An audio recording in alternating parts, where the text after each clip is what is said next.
सावन के महीने में करोड़ों लोग नंगे पैर सैकड़ों किलोमीटर चलकर शिवलिंग के ऊपर गंगाजल क्यों चढ़ाते हैं? सावन के महीने को भगवान शिव का महीना क्यों कहा जाता है?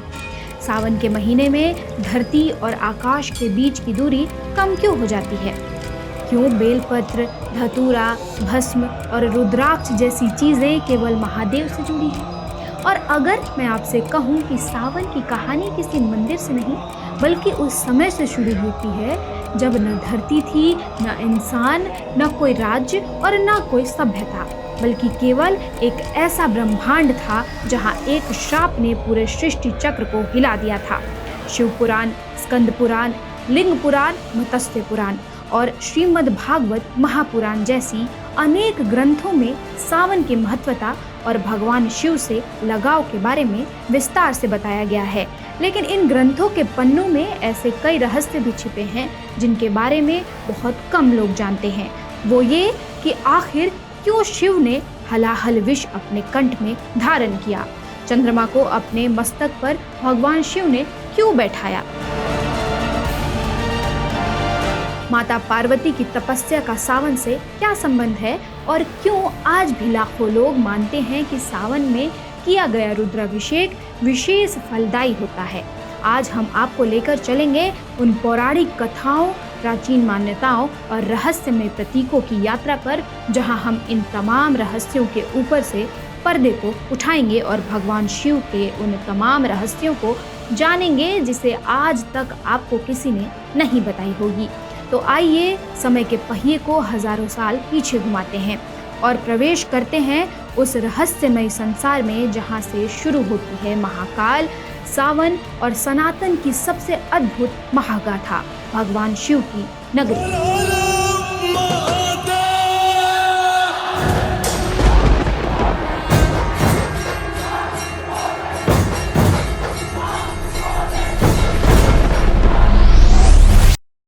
कहानी की पहली परत पृथ्वी के किसी मंदिर के द्वार पर नहीं खुलती। यह खुलती है रात के अंधेरे में, आसमान के सबसे खतरनाक और आगाध खगोल शास्त्र में।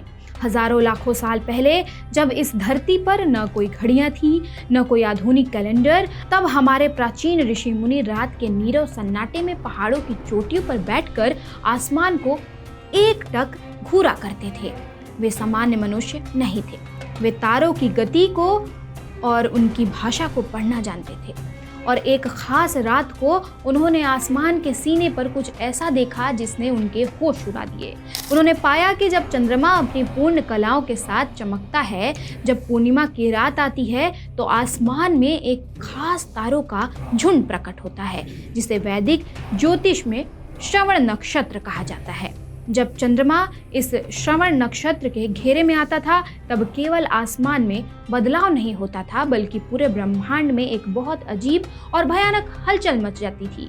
ऋषियों ने देखा और महसूस किया कि इस विशेष समय अवधि में पृथ्वी का गुरुत्वाकर्षण बदल जाता है, हवाओं की दिशा अपनी चाल बदल लेती है, समुद्र की लहरें भयानक रूप से मचलने लगती हैं और यहाँ तक कि इंसानी दिमाग की आंतरिक तरंगें यानी ब्रेन वेव्स भी एक खास आवृत्ति पर स्पंदित होने लगती है। यह कोई सामान्य समय चक्र नहीं था, यह अंतरिक्ष के उस अदृश्य द्वार का खुलना था जहाँ से ब्रह्मांड की एक असीम, प्रचंड और अगाध ऊर्जा सीधी धारा बनकर पृथ्वी के केंद्र पर गिरती थी। ऋषियों ने महसूस किया कि यदि इस ऊर्जा को सही तरीके से न संभाला जाए तो इंसान का दिमाग असंतुलित हो सकता है, प्रकृति में तबाही आ सकती है। ऋषियों ने इस समय का नाम दिया श्रावण।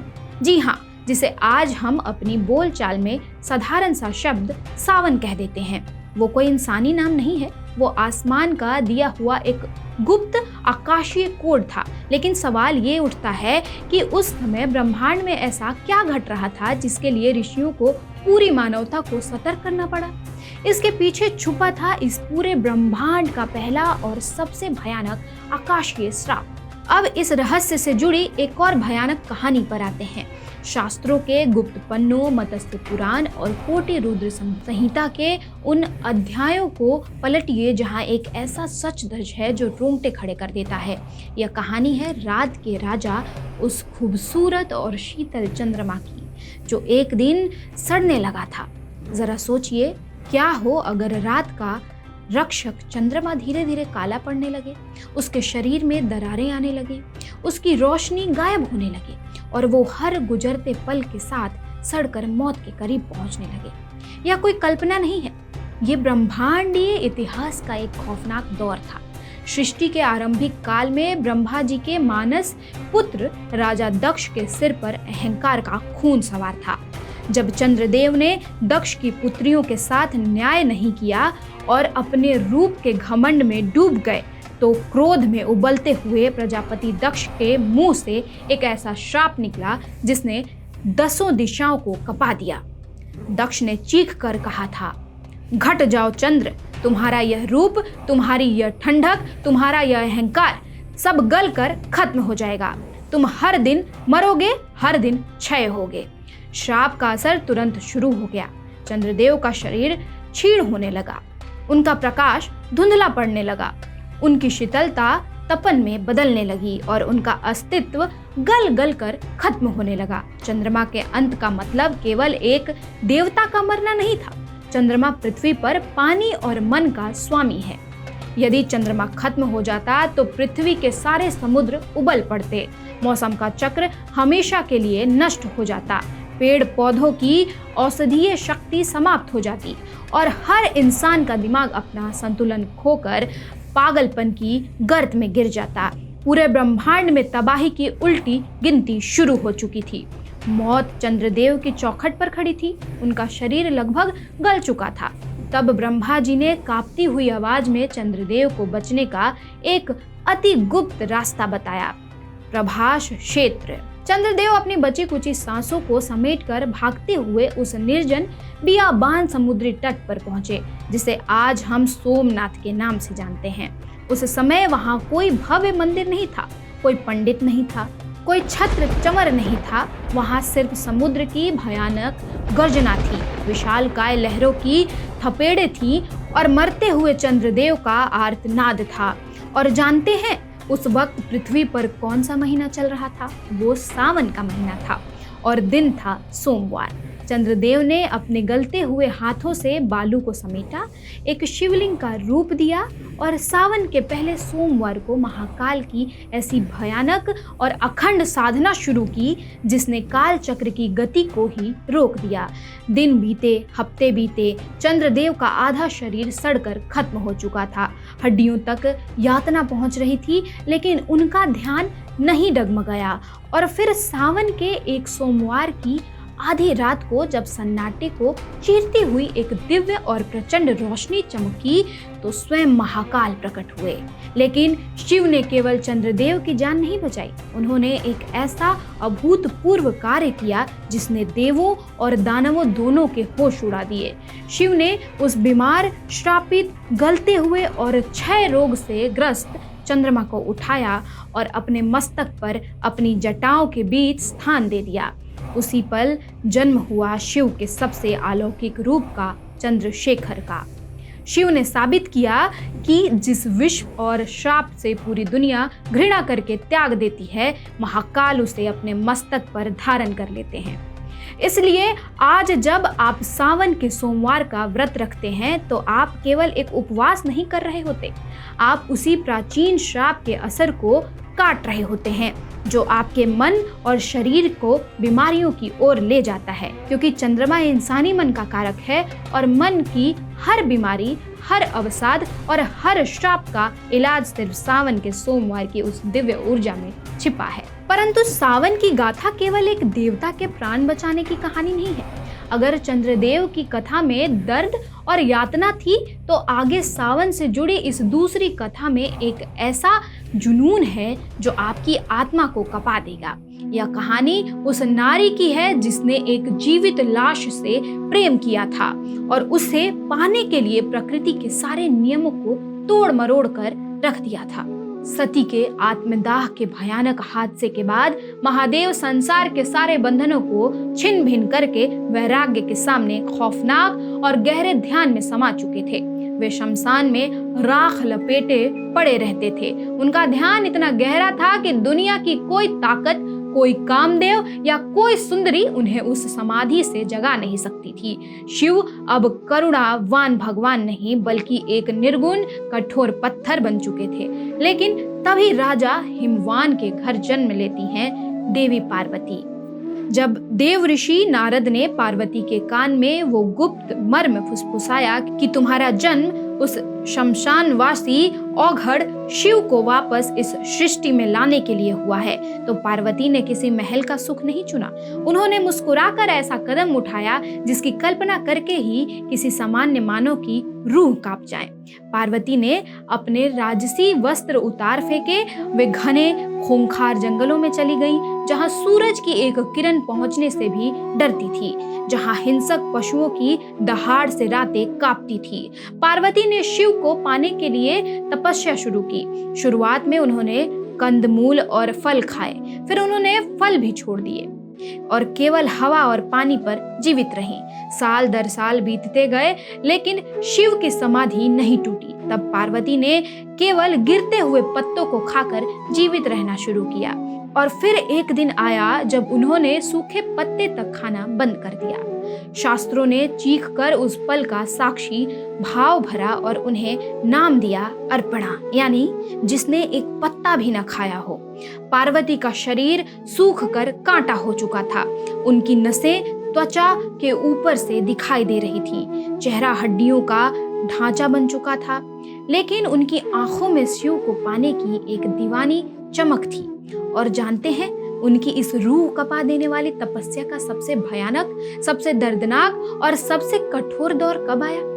सावन की वो खौफनाक रातें जब मूसलाधार बारिश पत्थरों को चीर देती थी, जब बर्फानी हवाएं चमड़ी को छील कर रख देती थी, जब बादलों की कड़क से आसमान फटने लगता था।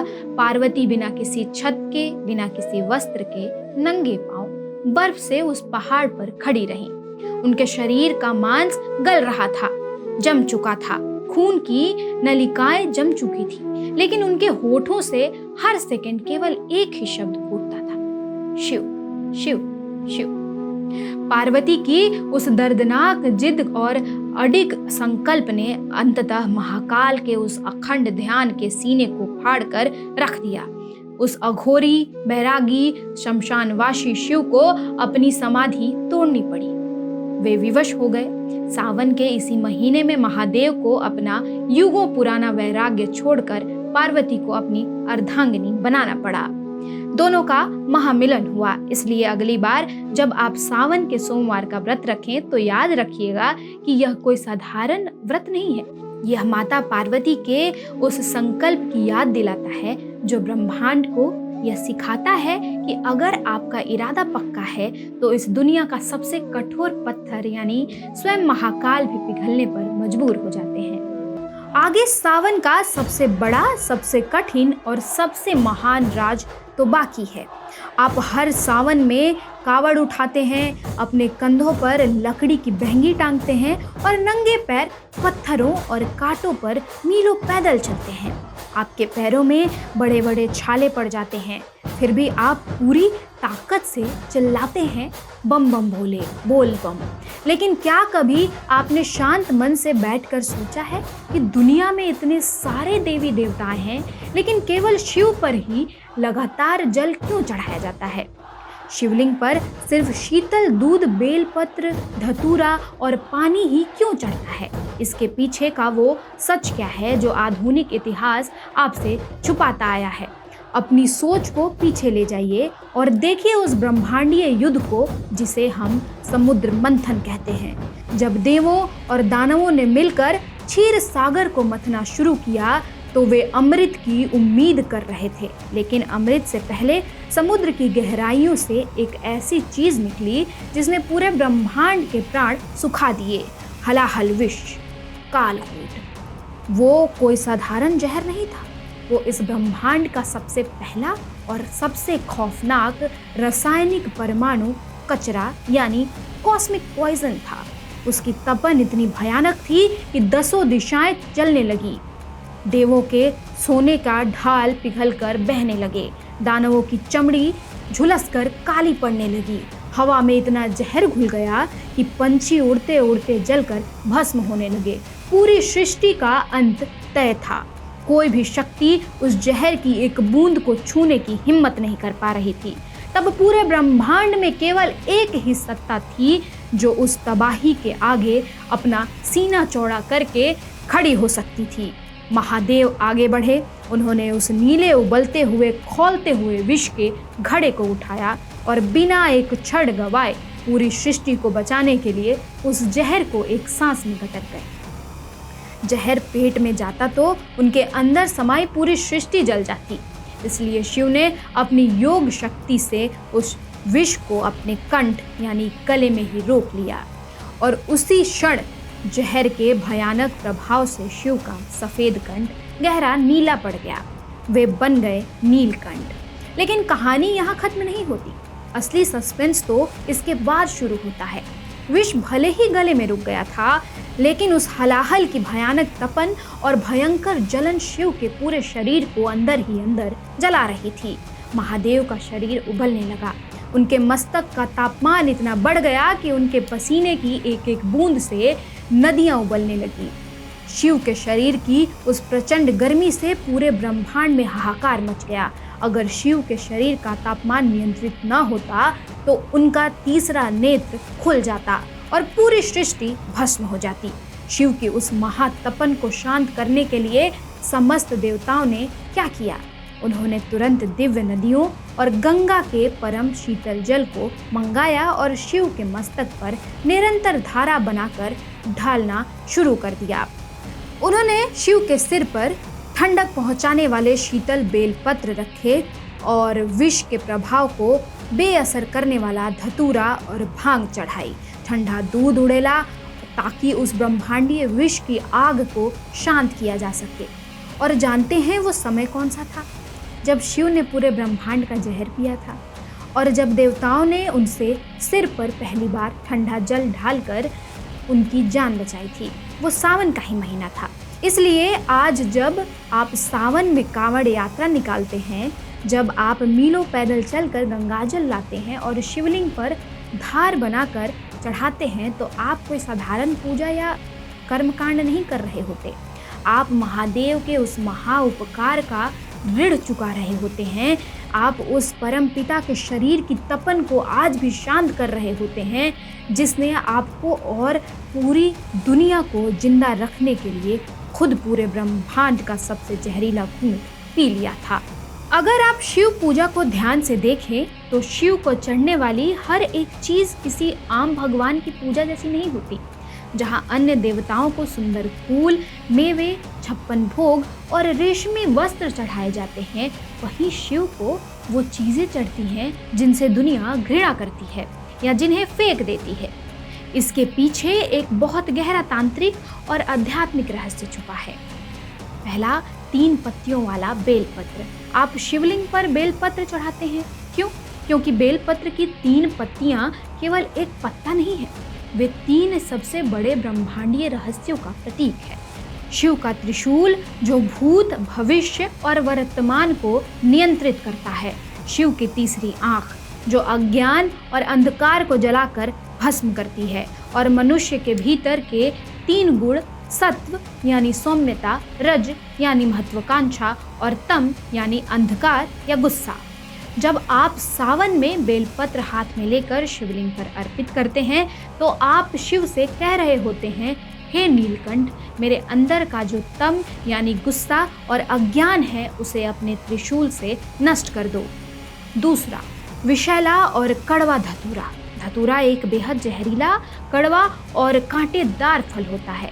इसे कोई पशु नहीं खाता, कोई भगवान स्वीकार नहीं करता, लेकिन शिव इसे सहर्ष स्वीकार करते हैं। क्यों? क्योंकि शिव का संदेश बहुत स्पष्ट है। शिव कहते हैं, जो सुंदर है, जो मीठा है, जो धन दौलत है, वो तो तुम सब आपस में बांट लेते हो। मुझे वो दो जो कोई नहीं चाहता। मुझे अपने अंदर का जहर दो, अपनी कड़वाहट दो, अपना गुस्सा, अपनी ईर्ष्या और अपनी वासना मुझे सौंप दो। मैं उसे अपने अंदर समाकर तुम्हें शुद्ध कर दूंगा। तीसरी, चिता की भस्म यानी राख। शिव अपने पूरे शरीर पर अघोरियों की तरह भस्म मलते हैं। यह भस्म उसी सती की चिता की राख है जिसे शिव ने अपने विरह में लपेट लिया था, और यह शमशान की वो राख है जो जीवन का अंतिम सच है। भस्म आपको हर पल याद दिलाती है कि यह सुंदर चेहरा, ये घमंड, ये महंगे कपड़े, ये शरीर एक दिन जलकर राख का एक ढेर बन जाएगा। सावन का महीना आपको मौत से डरना नहीं, बल्कि मौत को जीवन का परम सत्य मानकर गले लगाना सिखाता है। वर्ष 2026 की काल गणना और महामुहूर्त इसलिए शास्त्रों में कहा गया है कि सावन के महीने में किया गया रुद्राभिषेक अनंत गुना फल देता है। प्राचीन मान्यता है कि सावन के इस पवित्र महीने में साक्षात महाकाल अपने दिव्य कैलाश पर्वत को छोड़कर पृथ्वी पर भ्रमण करते हैं। वे अपने भक्तों के सबसे निकट होते हैं। इस समय में किया गया एक छोटा सा मंत्र जाप या एक लोटा जल भी आपके कई जन्मों के पापों के विष को धोकर भस्म कर सकता है। और यदि आप इस आने वाले सावन में शिव की उस प्रचंड और अलौकिक ऊर्जा से जुड़ना चाहते हैं तो ब्रह्मांडीय काल गणना के अनुसार समय को नोट कर लीजिए। वर्ष 2026 में उत्तर भारत की पंचांग परंपरा के अनुसार सावन का यह गुप्त और पवित्र ब्रह्मांडीय द्वार खुल चुका है।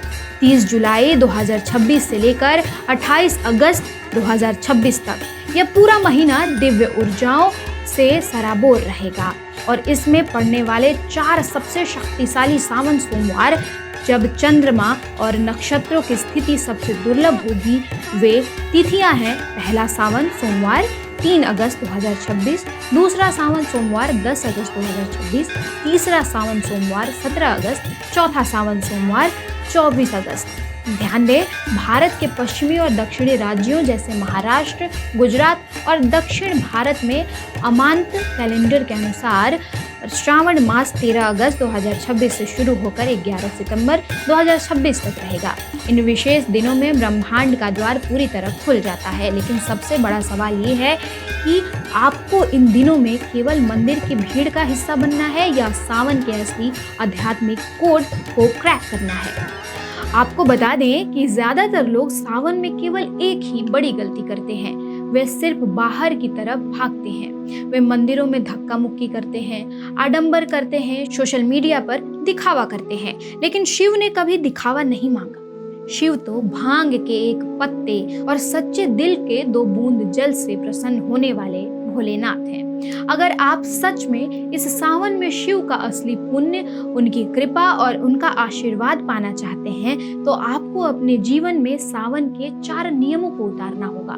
जैसे शिव ने कालकूट विष को अपने गले में रोक लिया था, वैसे ही आपके अंदर जो गुस्सा, ईर्ष्या, नफरत, लालच और वासना का जहर उबल रहा है, उसे पहचानिए। उस जहर को अपने परिवार या समाज पर मत उड़ेलिए। इस सावन में संकल्प लीजिए कि आप अपने गुस्से के विष को पी जाएंगे और बदले में दुनिया को केवल प्रेम और शांति देंगे। अपने जहर को शिव के चरणों में समर्पित कर दीजिए। दूसरा नियम, मन के भावों का जल। हर सोमवार को केवल तांबे के पात्र में जल भरकर चढ़ाना काफी नहीं है। जल चढ़ाते वक्त उसके साथ अपने अहंकार को बहा दीजिए। जब जल की धारा शिवलिंग पर गिरे तो मन ही मन कहिए, हे शिव, यह जल नहीं, मेरा अहंकार है जो मैं आपके चरणों में अर्पित कर रहा हूँ। ओम नमः शिवाय। अर्थात मेरा कुछ नहीं है, जो है सब आपका है। तीसरा नियम, माता पार्वती जैसा अटूट धैर्य। व्रत का असली मतलब केवल पेट को भूखा रखना नहीं होता। व्रत का वास्तविक अर्थ है अपने मन, अपनी जीभ और अपनी इंद्रियों पर नियंत्रण रखना। अगर आपने दिन भर भूखे रहकर शाम को किसी पर गुस्सा कर दिया या किसी का दिल दुखा दिया तो आपका उपवास व्यर्थ हो गया। माता पार्वती की तरह विकट परिस्थितियों में भी शांत, दृढ़ और संयमित रहिए। चौथा नियम, सात्विक चेतना। सावन के महीने में केवल अपने भोजन को सात्विक मत बनाइए, अपने विचारों को भी सात्विक बनाइए। अपनी जुबान से किसी के लिए कड़वे शब्द मत निकालिए, क्योंकि जब आपका मन, वचन और कर्म पवित्र हो जाते हैं तो शिव को आपके लिए कैलाश छोड़कर कहीं जाने की आवश्यकता नहीं पड़ती। वे स्वयं आपकी आत्मा के भीतर ही प्रकट हो जाते हैं। अब आपको बताते हैं महादेव और लक्ष्मी से जुड़ी हुई और भी कई रोचक कहानियां। सबसे पहले बात करते हैं लक्ष्मी जी और शनिदेव की। एक बार दोनों के बीच यह बहस छिड़ गई कि दोनों में से बड़ा कौन है। लक्ष्मी जी का कहना था कि उनके बिना दुनिया में सुख और समृद्धि नहीं आ सकती, इसलिए वे बड़ी हैं। वहीं शनिदेव का तर्क था कि वे इंसानों को उनके कर्मों का फल देकर न्याय करते हैं, इसलिए वे बड़े हैं। जब बात नहीं बनी तो दोनों निर्णय के लिए नारद मुनि के पास पहुंचे। नारद जी धर्म संकट में पड़ गए। उन्हें लगा कि अगर वे शनिदेव को बड़ा बताएंगे तो लक्ष्मी जी रूठ जाएंगी, और अगर लक्ष्मी जी को बड़ा कहेंगे तो शनिदेव का क्रोध झेलना पड़ेगा। नारद जी ने मुस्कुराकर एक युक्ति निकाली। उन्होंने सामने एक विशाल पेड़ की ओर इशारा करते हुए दोनों से कहा कि वे पेड़ तक जाएं, उसे नमन करें और वहां से एक एक पत्ती तोड़कर वापस लाएं। जब दोनों पत्ती लेकर लौटे तो नारद जी ने हाथ जोड़कर कहा, शनिदेव, जब आप पेड़ की तरफ जा रहे थे, यानी दूर जा रहे थे, तब आप बहुत प्रभावशाली लग रहे थे, और लक्ष्मी जी, जब आप लौटकर मेरी तरफ आ रही थी तब आप अत्यंत कल्याणकारी लग रही थीं। नारद जी के इस जवाब में एक बहुत गहरा संदेश छुपा था। शनिदेव का जाना यानी दुखों और कष्टों का टलना, और लक्ष्मी जी का आना यानी सुख समृद्धि का आगमन ही सृष्टि का असली संतुलन है। यह सुनकर दोनों शांत हो गए। तो दोस्तों, ये थी सावन, महाकाल और हमारे सनातन धर्म के छिपे हुए गहरे रहस्यों की पूरी महागाथा। उम्मीद है कि आज की ये वीडियो आपके दिल को छू गई होगी और आपको कुछ नया और अद्भुत जानने को मिला होगा। अगर आपको यह ज्ञान और कहानियाँ पसंद आई तो इस वीडियो को लाइक करना मत भूलिएगा।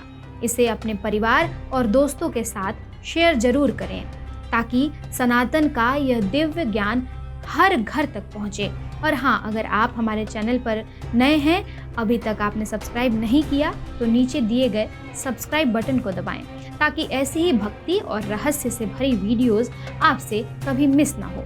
कमेंट सेक्शन में अपने विचार जरूर साझा करिए और एक बार पूरे दिल से लिखिए हर हर महादेव। मिलते हैं आपसे अगली एक और अद्भुत वीडियो में। तब तक के लिए धन्यवाद। आप देख रहे थे राष्ट्रवाणी पर हमारा खास शो रहस्यम। मैं थी आपके साथ शालिनी सिंह। जय महाकाल।